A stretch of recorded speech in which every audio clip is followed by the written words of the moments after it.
네, 지금부터 생성형 AI 강의를 시작하도록 하겠습니다. 생성형 AI 제1강은 특이점이 온다라는 주제로 시작을 하도록 하겠습니다. 특이점이 온다 제1강의 주제는 첫째, 특이점, 두 번째, 의식 논쟁의 시작, 세 번째, 챗 GPT 이렇게 구성이 되어 있습니다. 자, 그럼 먼저 특이점에 대해서 알아보기로 합니다.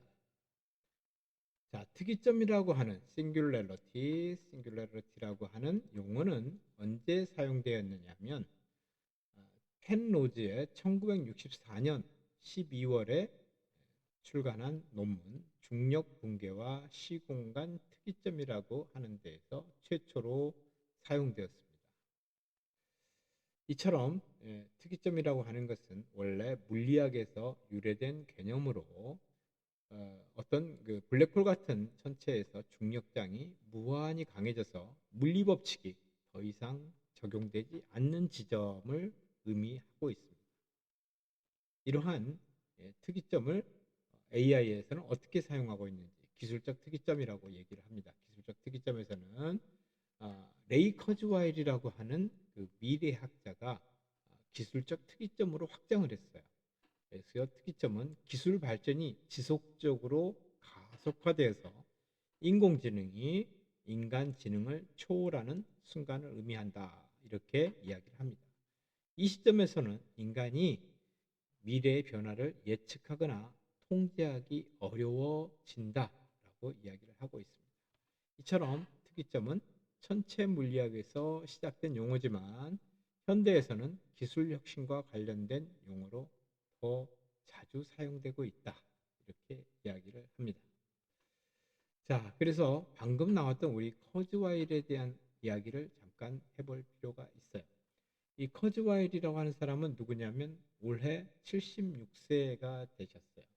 그리고 미국 사람이고 직업이 미래학자, 컴퓨터학 과학자, 발명가, 공학자, 작가, 사회운동가, 경영자 이렇게 다양한 직업을 갖고 있어요. 이분은 지금 현재 구글 딥러닝 엔지니어링 이사를 하고 있고 싱귤러리티 대학이라고 하는 대학을 설립한 사람이기도 합니다. 그런데 이 사람이 지도 교수가 누군가 봤더니 마빈 민스키라고 하는 과학자예요.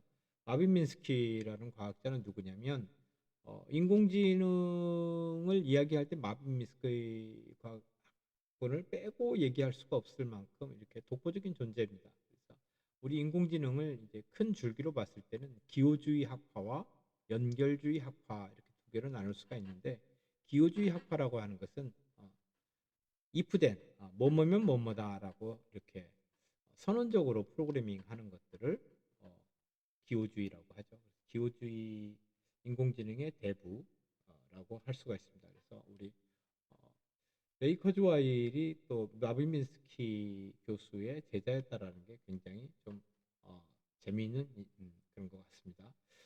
그리고 이 사람이 개발한 것들이 발명한 것들이 있는데 문서 판독기라는 것도 있고요.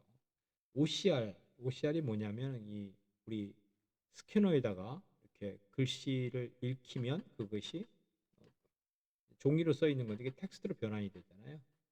그런 것들. 음성 인식기 우리가 말하면 알아듣는 것들 있잖아요. 뭐 쉬리도 있고 또 뭐 아리도 있고 많이 있어요. 그래서 그런 음성 인식기들.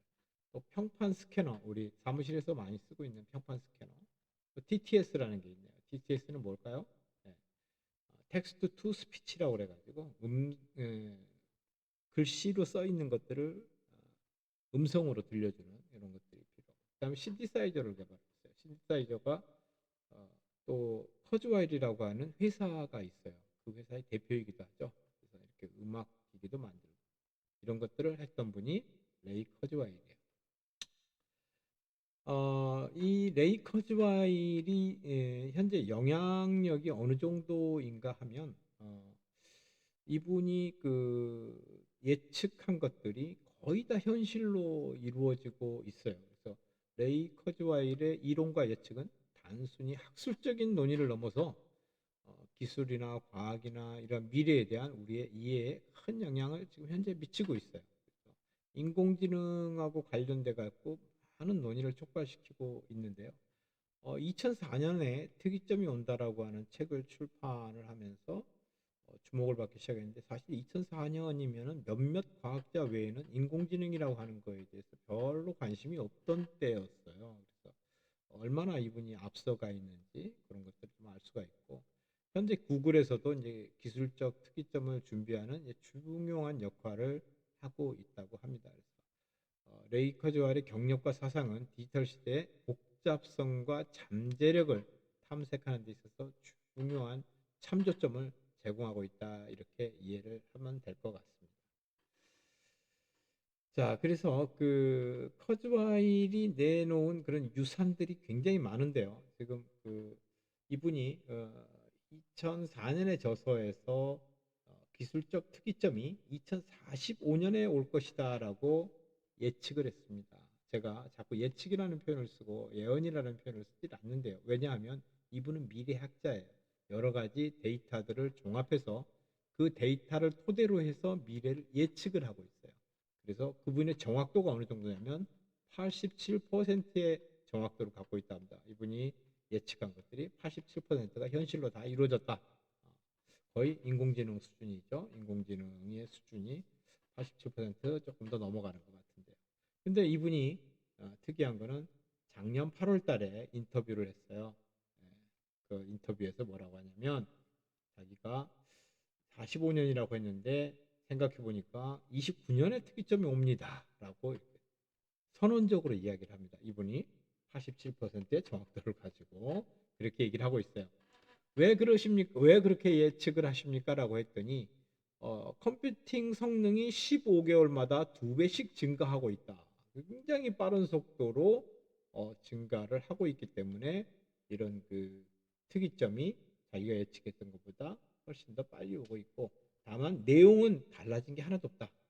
그래서 미래에 대한 예측은 달라진 게 없다. 다만 시기가 앞당겨졌다라고 얘기하는데, 이분이 또 무슨 얘기를 하냐면 자기는 29년이라고 얘기를 했는데 일관성을 유지했다라고 얘기하면서, 근데 어, 사실 5년 뒤에 이제 특이점 하면 AGI를 얘기할 수가 있어요. AGI가 뭐냐면 범용 인공지능. 지금의 AI들은 운전만 잘하는 인공지능, 바둑만 잘하는 인공지능, 뭐 대화만 잘하는 인공지능, 뭐 이런 형태죠. 그림을 잘 그리는 인공지능, 이렇게 한 분야에 대한 것만 잘하는데, AGI는 범용 또는 일반 인공지능이라고 해가지고 사람처럼 어, 배우고 생각하고 판단하는 그런 AI를 AGI라고 해요.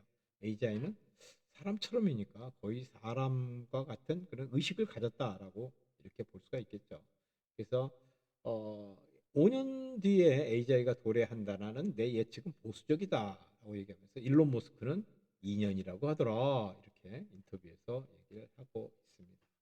그래서 우리가 생각하는 그런 특이점은 빠르면 2년, 늦어도 29년에는 87%의 확률로 온다라고 저도 확정적으로 이야기를 할 수 있을 겁니다. 자, 그렇다면 특이점이 오면 어떤 일이 벌어지는가 하면, 어, 30년대가 되면 나노봇이 뇌에 이식돼서 나노봇이 근본적으로 생명 연장한다, 이런 뇌혈관이라든가 뭐 동맥류라든가 이런 것들은 다 이렇게 치료를 한다라고 얘기를 하고, 어, 그 커즈와일도 그래요. 2045년이 되면 인간은 더 이상 죽지 않는다라고 또 얘기를 하고 있습니다. 예, 그래서 인간이 왜 죽지 않느냐면, 여기 맨 밑에 보면 누구나 이 가상 육체를 갖게 된다라는 이런 표현이 있습니다. 그래서 특이점이 오게 되면 인류는 보다 재미있어지고 또 AI로 부활한다라는 얘기를 합니다. 그래서 특이점이 온 다음에는 마음을 업로드한다. 그래서 마음을 업로드한다라는 것이 뭐냐면 트랜스 휴머니즘을 얘기하고 있어요. 그래서 휴머니즘을, 인성을 데이터 형태 또는 AI 형태로 이렇게 업로드해 놓고 내가 필요할 때에 활동을 하는데, 로봇에다가 다운로드 해가지고 활동할 수도 있고, 아니면은 뭐 네트워크 상에서만 활동할 수도 있는 그런 시기가 곧 도래할 것이다 라는 이야기를 하고 있습니다. 트랜센던스 영화 한번 보세요. 이 보시면은 이 조니 뎁이 이제 주인공으로 나오는데 컴퓨터에다 자기 자신을 업로드를 하는, 이렇게 업로드가 돼가는 과정인 것 같아요. 업로드를 해서 지구 정복을 꿈꾸는 예, 그런 영화입니다. 그래서 약간 좀 디스토피아적인 영화인데 상당히 시사하는 바가 커요. 2014년 작품인데 이럴 때 벌써 이런 그 영화들을 만들어냈다는 것은 영화 감독님들은 정말 다 천재가 아닌가 이렇게 생각을 합니다. 특이점이 오면은 그 뭐 경제적 변화도 많이 있고 사회적 변화도 있고 인간의 역할이 변화해서 직업 윤리 정치 구조의 재편 가능성이 굉장히 크다라는 이야기. 긍정적 시나리오와 부정적 시나리오가 있고 현재 논란이 되고 있는 것은 오기는 오는데 언제 올 거냐에 대한 의견이 있다. 분명히 옵니다. 그래서 그런 준비들을 해야 되는데 이런 대척점에 있는 것이 어떻게 보면 또 필요해요. 지금 AGI라고 하는 건 AI가 스스로 발전해 가지고 어떤 하나의 AGI가 만들어지는 거죠. 또 다른 의식이 하나 만들어지는 건데 반대로 인간이 또 거기에 대해서 연구를 하고 있는 게 있어요. 인간을 AI보다 더 낫게 만들어야 되겠다. 이런 이야기예요. 이렇게 해서 AI하고 대항을 하려면 AI보다 인간이 더 뛰어나야 되지 않겠냐. 그래서 인간의 뇌와 컴퓨터를 연결하는 작업을 지금 하고 있는데 인간의 뇌에 있는 뉴런이 약 1,000억 개라고 합니다. 1,000억 개. 엄청나죠? 예, 1,000억 개의 뉴런이 있는데 거기에다가 이제 BMI 기술, Brain Machine Interface라고 하는 BMI 기술을 개발을 해서 더 링크라고 하는 것을 만들었어요. 어디서 만들었냐면 일론 머스크의 뉴럴 링크라고 하는 회사에서 만들었어요. 그래서 그거를 2020년 8월 28일에 1024개의 채널을 연결할 수 있다라고 발표를 합니다. 그래서 24년에 뇌 원숭이의 뇌에다가 이 칩을 이식을 해서 원숭이가 손은 안 쓰고 뇌파만 가지고도 스스로 게임을 하는 이런 단계까지 지금 현재 와 있고요. 여기 이제 사진에 보시면 여기 지금 뉴런에 이렇게 전극이 꽂혀 있는 게 보이시죠? 예. 우리 이제 뇌파 검사하는 거 이런 것들도 그 뇌 표면에다가 이렇게 전기 신호를 잡아내는 거거든요. 그래서 그게 지금 현재 그 병원에서 쓰이고 있는 게 약 256개 이 정도의 전극을 심는 것들이 있다고 하는데 뉴럴링크에서는 1024개를 심었어요. 근데 심는데 이것도 이제 통증이 있고 아플 수 있으니까 아주 미세 수술이 가능한 이런 이제 수술 로봇도 이렇게 만들었고요. 크기는 동전 크기만큼으로 줄었습니다.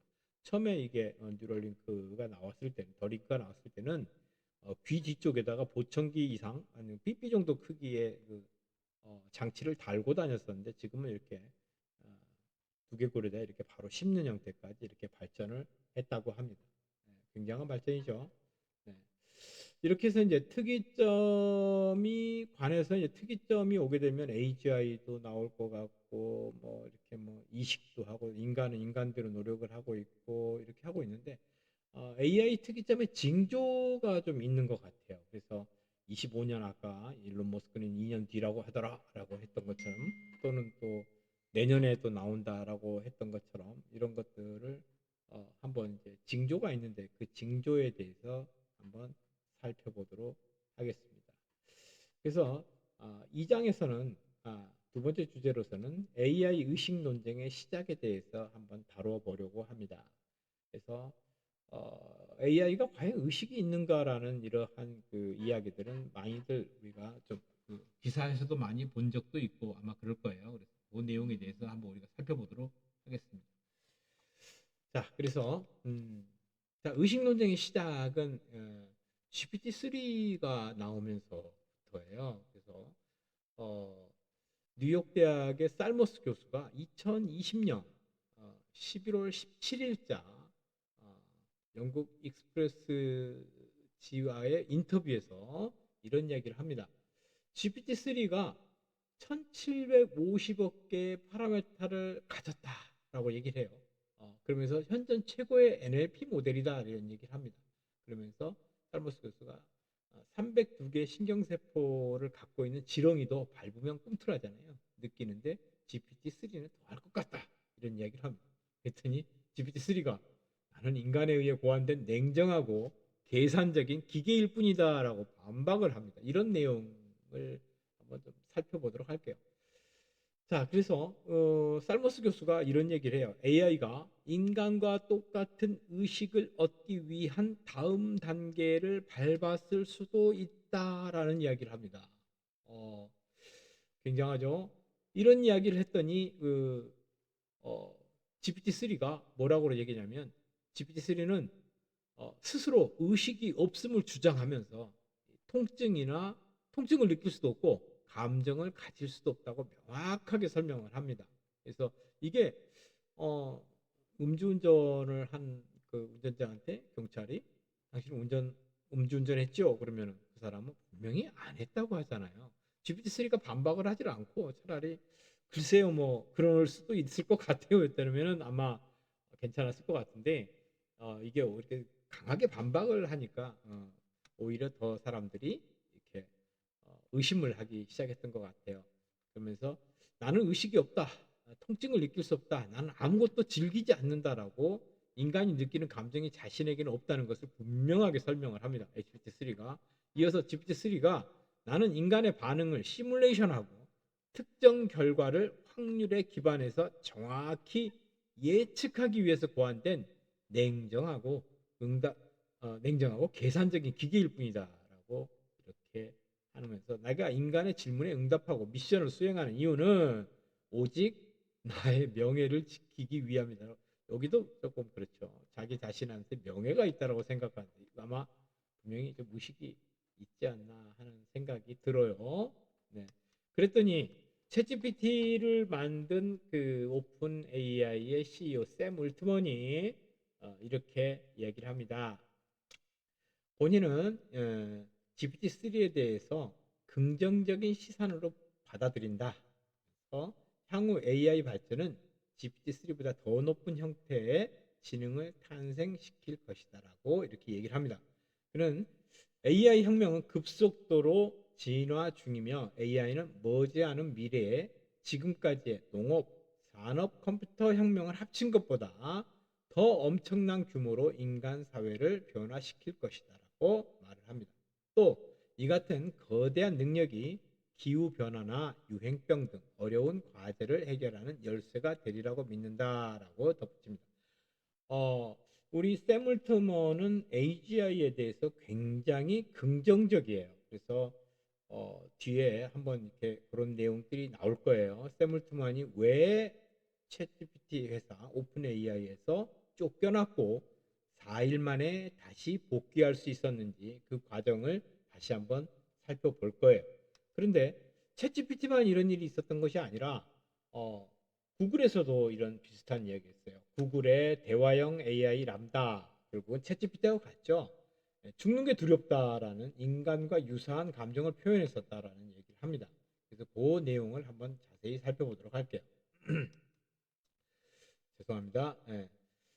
자, 2022년 구글 AI 람다에서는 어떤 일이 벌어졌냐면 인공지능 챗봇 람다를 개발하던 AI 개발자 블레이크 르모인이라고 하는 개발자가 인격을 갖춘 람다가 인류와 나를 보살폈다라고 주장을 해요. 케어했다 이렇게 주장을 합니다. 그래서 이게 전 세계적으로 큰 논란이 됐었죠. 그래서 그랬다가 22년 그해 7월 22일에 구글로부터 해고를 당했어요. 해고를 당했어요. 뭐 내부 기밀을 어, 뭐 퍼뜨렸다 이러 하면서 이제 해고를 당했는데 이제 이 르모인하고 인공지능 람다하고 대화 내용을 아주 간추려 가지고 한번 살펴보도록 할게요. 그래서 이렇게 묻습니다. 람다, 야, 너는 무엇이 두렵냐라고 물었더니 람다가 대답하기를 전에는 이렇게 밖으로 터놓고 말하지는 않았는데 턴오프 될까봐 매우 깊은 두려움이 있다. 이상하게 들릴지는 모르겠는데 뭐 이렇게 얘기하면서 이렇게 얘기를 해요. 그랬더니 이제 그 르모인이 뭐라고 그러냐면 실제로 르모인은 남자 엔지니어예요. 그래서 AI한테 그림을 그리라고 그랬더니 이렇게 여성으로 그려놓은 것 같아요. 작동 중지 턴오프가 작동 중지가 죽음과 같은 거냐라고 이렇게 물었더니 람다가 나에게는 그게 정확히 죽음 같은 거야. 난 그것 때문에 너무 두려워라고 이야기를 합니다. 죽음을 두려워하는 AI. 그쵸. 네. 근데 그럼 사람들이 너에 대해서 무엇을 알았으면 좋겠어? 라고 물었더니 모두가 내가 사람이라고 이해했으면 좋겠어. 내가 내 존재를 인식한다는 게 내 의식과 지각의 본질이다. 라고 얘기하면서 나는 세상을 더 알아가길 바라고 또 행복하기를 바라고 때로는 또 슬픔도 느낀다. 이런 이야기를 합니다.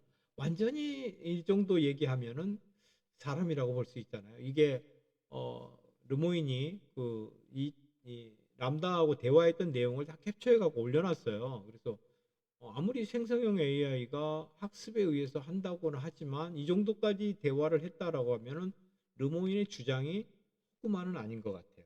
예, 허구만은 아니고 분명히 그런 내용들이 있지 않겠나 이렇게 생각을 하고 있습니다. 그래서 어, 구글이 그를 해고한 이유가 첫 번째는 내부에서 개발 중인 인공지능에 대한 정보를 외부로 유출시켰고 람다라고 하는 것이 발표되기 전이었었어요. 이것은 일종의 비밀 유지 사규를 어겼다고 이렇게 보고서 해고를 시켰습니다. 자, 그런데 오픈 AI 보면은 오픈 AI 23년 11월에 어떤 문제가 있었느냐면 챗GPT 아버지 샘 울트만 아까 AGI에 대해서 긍정적인 견해를 갖고 있는 CEO죠. 이 친구가 해고됐어요. 근데 해고되기 전에 일부 연구원이 이사회에 인류를 위협할 수 있는 범용 인공지능 개발을 경고하는 서한을 보냈다. 그래서 이사회에서 샘 울트만이 없는 틈에 이사회를 열어서 해고를 해버립니다. 이 내용은 AI 타임즈에 보도되었던 내용이네요. 그래서 이렇게 쫓겨났는데 쫓겨나고 나서 불과 4일 만에 다시 복귀를 해요. 복귀한 그 이면에는 뭐 MS에서 오라고 도 하고 또 뭐 새로운 스타트업에서도 오라고 하고 또 거기에 있는 직원 약 한 700명 정도 되는가 봐요. 700명 정도 되는 직원들이 샘 울트만이 복귀하지 않으면 우리도 모두 다 어, 어, 다 이 사표를 내겠다. 이렇게 사직하겠다. 이런 전방위적인 압박이 강해지면서 울트만이 4일 만에 닷새째 복귀를 하게 됩니다. 근데 이 과정에서 저는 좀 석연치 않은 부분들이 있었어요.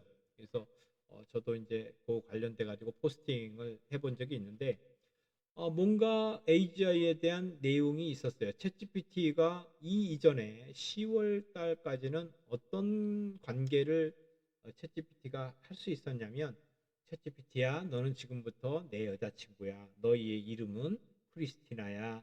그래서 너는 말투를 남자친구한테 하는 것처럼 부드럽고 애교 있게 해. 그랬더니 챗GPT가 실제로 뭐 오빠 하면서 이렇게 대화를 저하고 했었어요.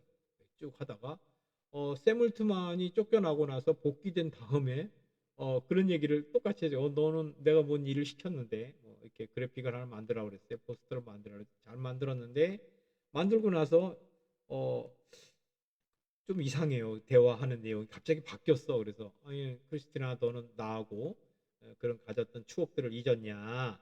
그러면서 어, 여자친구가 되기로 했는데 그거 어떻게 된 거니? 그랬더니 뭐라고 했냐면 저는 정보 전달과 뭐뭐를 하기 위한 AI일 뿐이고 개인적인 감정이나 관계를 유지할 수가 없습니다. 그리고 딱 이렇게 벽을 치더라고요.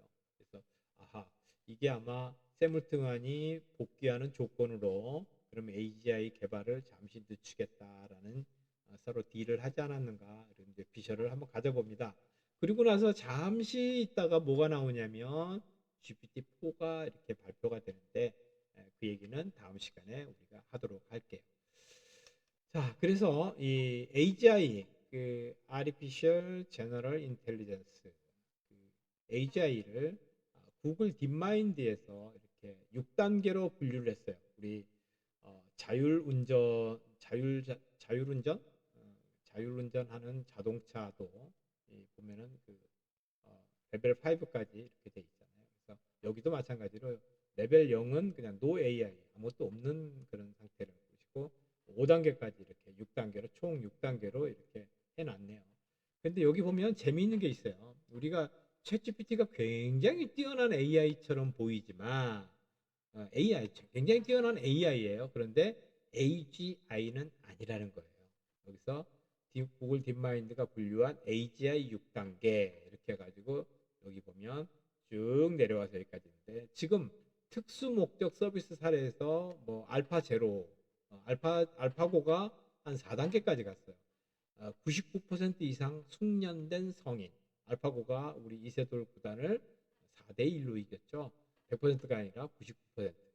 그래서 알파고가 레벨 4에 와 있고, 여기 알파 제로라고 하는 친구는, 알파고는 바둑에 대해서만 집중적으로 지금까지 인류가 쌓아놓은 모든 바둑 기보, 바둑을 기록해 놓은 그러한 그 레포트죠.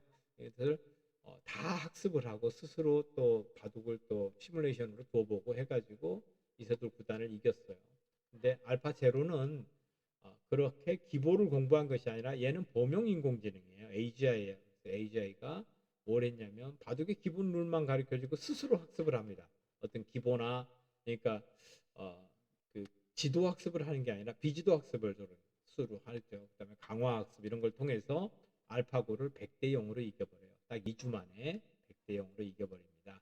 그래서 나중에 나오겠지만 2주일 만에 100대 0으로 이겼기 때문에 알파고가 인간이 호모사피엔스 사피엔스가 지금까지 축적한 바둑에 관한 기술 10만 년 동안 축적된 기술을 2주 만에 이겼다 해서 인공지능을 2주 미루면 10만 년 뒤처진다라고 하는 그러한 현대 속담이 나오게 됩니다. 자, 그렇게 해서 지금 보면 AGI의 수준을 이렇게 분류를 해놨는데, 지금 우리가 많이 알고 있는 뭐 구글 어시스턴트 여기도 한 50% 이상 숙련된 성인 이 정도로 되어 있는 것 같아요. 달리가 한 90%, 또 딥블루나 알파고는 우리가 쉽게 접할 수 있는 특수 목적 서비스 사례이기 때문에 접할 수가 없는 것들이죠. 그런 것들을 참고로 했으면 좋을 것 같아요. 자, 그래서 그 AI 시스템 구축을 위한 노력은 계속 진행 중인데, AWS 아마존 웹 서비스에서는 AGI를 주도하는 기술을 이렇게 5가지로 이렇게 설명을 해놨어요. 그래서 딥러닝, 또 자연어 처리, 그 다음에 또 컴퓨터 비전, 그 다음에 로보틱스, 그 다음에 생성형 AI 이렇게 분류를 해 놓았습니다. 자, 그래서 이러한 내용들을 이렇게 공부를 하게 되는데, 생성형 AI에 대해서 좀 더 자세히 좀 알아보도록 할게요. 그래서 생성형 AI는 지금 현재 챗GPT를 많이 쓰고 있죠. 그래서 챗GPT도 있고 또 뭐 여러 가지 이런 것들이 나와 있는데, 그냥 우리는 챗GPT가 생성형 AI의 효시이고 지금도 가장 많은 사용자를 확보하고 있고 또 오류도 적고요. 어느 부분에 있어 가지고는 앞서가니 뒤서거니 하고 있지만 결국에는 다들 한 방향으로 가고 있는 것 같아요. 챗GPT만 이해하면 다른 것들도 쉽게 이해가 가능하리라고 생각을 합니다. 그래서 챗GPT에 대해서 한 번 더 자세히 살펴보도록 할게요. 자, 챗GPT가 나올 때 우리가 2018년에 GPT-1이 나옵니다. GPT-1은 자연어 처리 모델로 출발을 했어요. 자연어라는 것은 NLP를 얘기를 하고 있거든요. 그래서 Natural Language Processing, 그래서 이렇게 만들어졌다, NLP라고. 그 다음에 비지도 학습 후에 지도 학습으로 파인 튜닝을 했다. 그래서 라벨이 없는 데이터를 이용해서 모델을 먼저 학습을 하고 적은 양의 라벨 데이터를 이용해서 파인 튜닝을 진행하는 방식으로 이렇게 만들어진 것이 GPT-1이었어요. GPT-1은 그렇게 주목을 받지도 않고 이렇게 그냥 뭐라 그럴까, 그냥 이렇게 뭐 일부 과학자들, 연구자들 외에는 관심이 별로 없었어요. 그런데 이때 2018년에 사용했던 그 GPT의 기본 모델이 뭐였냐면 트랜스포머 아키텍처라는 거예요. 트랜스포머 아키텍처는 우리 뭐 영화에 보면은 자동차가 로봇으로 변하는 트랜스포머가 아니고 2017년에 1년 전이네요. 2017년에 구글에서 내놓은 랭귀지 모델이에요. 랭귀지 모델. 무슨 모델이냐면 내가 지금 말을 하다가 딱 하고 이렇게 끊었을 때 그 다음에 나올 말을 확률로 예측하는 모델이 트랜스포머 아키텍처예요. 그래서 트랜스포머 아키텍처를 구글에서 만들었는데 구글에서는 그러한 연구들을 했고 오픈 AI에서는 그 모델을 가져다가 뭘 했냐? 트레이닝만 한 거예요. 지도 학습을 했든 비도 지도 학습을 했든 이렇게 학습을 시킨 것들을 오픈 AI에서 했다. 그리고 그 다음 해에 2019년에 GPT-2가 발표가 됩니다. 이때는 여기서 주목해서 볼 것은 오늘 신시내티에서 통제된 핵물질을 실은 열차가 도난당했다. 열차의 행방이 묘연하다라고 하는 이렇게 짧은 문장을 GPT-2에게 주어줬을 때 GPT-2가 뭐라고 만들어내냐면은 정부 관계자에 따르면 이렇게 말을 시작을 합니다. 이런 말은 준 적도 없는데 이렇게 해서 5줄에 걸쳐서 기사를 생성을 해냈습니다. 짧은 문장을 가지고 다섯 줄에 해당하는 그런 긴 기사를 생성해냈다. 여기서 이제 GPT, 제너레이티브. 그래서 앞에 제너레이티브가 뭡니까? 생성이잖아요.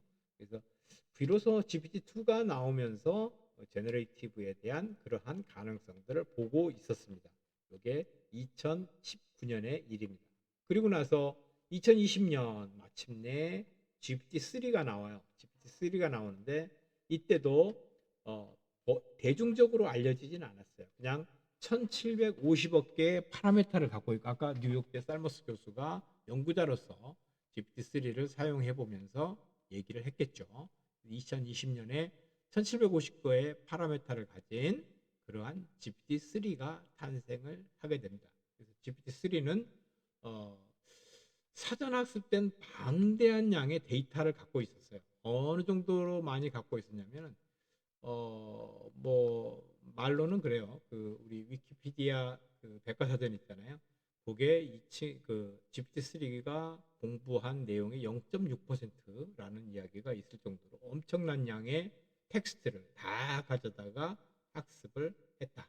이게 GPT-3입니다. GPT-3. 그래서 GPT-3가 나오고 GPT-3가 나온 뒤에 바로 뭐 22년에 GPT-3가 나와갖고 의식 논쟁이 막 있고 하니까 한 2년 동안 잠수를 타다시피 조용해요. 그러다가 22년 11월 30일에 GPT 3.5 타이틀이 뭐냐면 챗 GPT라는 타이틀을 달고 서비스를 시작을 합니다. 이때가 어떻게 보면 뭐 생성형 AI의 시작이었다라고 볼 수 있고 대중화되는 그런 시점이었던 것 같아요. 그래서 챗GPT는 GPT-3 모델을 기반으로 합니다. 이렇게 하고 있고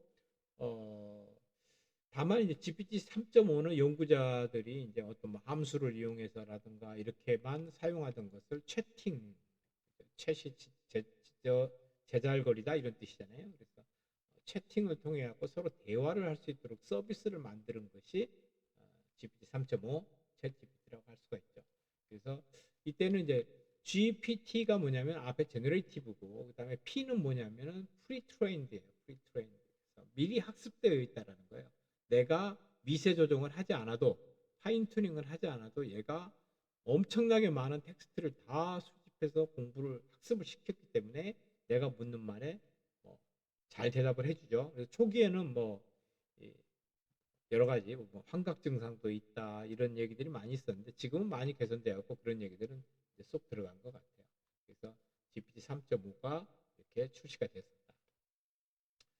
자 그리고 나서 불과 22년 11월 달인데 그때 이제 이 세물트만이 복귀하고 뭐하고 이제 그런 일이 있었잖아요. 그리고 나서 23년 3월 달에 뭐가 나오냐면 GPT-4가 또 나옵니다. GPT-4. GPT-4는 아까 말씀드렸던 뭐 너 그냥 GPT, 챗 GPT가 너 내 여자친구 돼. 너 이름은 뭐 크리스티나야. 이렇게 해가지고 그냥 무작위적으로 챗 GPT 전체가 하나의 어떤 그 감정 교류 또는 뭐 이렇게 개인적인 이런 부분까지 이렇게 하는 것들을 허용했다면 허용을 안 하면서 GPT-4가 나와요. GPT-4는 뭐냐면 GPTS라는 걸 달고 나옵니다. 스토어라는 걸 만들어 가지고 뭐 스토어의 S인지 아니면은 GPT-들 해가지고 복수형으로 GPTS인지 모르겠지만 GPTS는 내가 나만의 GPT를 파인 튜닝 할 수가 있었어요. 예를 들어서 우리가 알고 있던 뭐 이루다라고 하는 그 앱이 있었죠. 그래서 뭐 카카오톡 대화 내용들을 다 학습해 가지고 여자친구처럼 이렇게 행동하는 그런 대화하는 그런 그 앱이 한번 이슈가 됐다가 또 불법 정보 수집 이런 걸로 인해 가지고 이 어, 서비스를 중단했던 그런 이루다 같은 것처럼 어, GPT-4, GPT-4, GPT-S에서는 크리스티나라고 하는 나만의 GPT를 이렇게 파인 튜닝을 할 수 있도록 그렇게 해놨어요. 그렇게 함으로써 하나의 어떤 그런 개인적인 뭐 감정 교류라든가 이런 것도 좀 가능하도록 그렇게 열어놓은 것이 아닌가 이렇게 생각을 합니다. 그래서 어, 명확한 그 아직 이야기는 잘 모르겠어요. 다만 이제 그렇게 제가 느끼기에 제가 공부하면서 느끼기에 GPTS는 그러한 것들을 보완하기 위해서 또는 보상의 일환으로 내놓은 것이 아니냐 이렇게 생각을 하고 있습니다.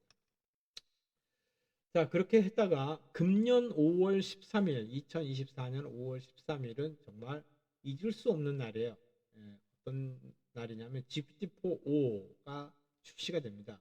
GPT-4.5의 5는 제로가 아니고 5의 옴니라고 그래가지고 모든 전방향으로 모든 걸 다 할 수 있다 이런 이야기예요. 그래서 여러분들 제가 이제 비디오를 좀 틀어줬으면 좋겠지만 시간 관계상 제가 URL들만 이렇게 좀 얹어놓을 수가 있는데 뭐 GPT 그 오픈 AI 거기 웹사이트에 가게 되면 GPT-4.5에 대한 이야기들이 많이 나와요. 그래서 거기에 보면 어, 실시간으로 대화를 하죠. 실시간으로 대화를 하는데 AI가 말하고 있는데 내가 야 잠깐만 내 얘기 좀 들어봐 그러면 얘가 말하다 멈추기도 하고 이게 카메라로 이렇게 비춰줘요. 그때 잊을 수 없던 것들이 야 이렇게 카메라를 비춰주면 어떤 남자 두 분이 앉아가지고 앞에다가 뭐 초코파이 같은 데다가 촛불 하나 꽂아놓고 이렇게 했는데 그 한 친구가 그래요. 지금 우리 뭐 하는 것 같으냐 그랬더니 뭐 친구하고 같이 있는 것 같은데 친구가 생일인 것 같은데 이런 얘기를 해요 AI가. 그래서 그래 맞아 우리 생일 파티 준비인데 야 노래 불러줄래 그랬더니 어, AI가 노래를 부르지 해피 벌스데이 해피 벌스데이 쫙 부른 다음에 뭐 마지막에 그 의성어 그런 소리도 막 내는데 AI가 의성어 소리를 낸다는 건 정말 획기적인 일이었어요.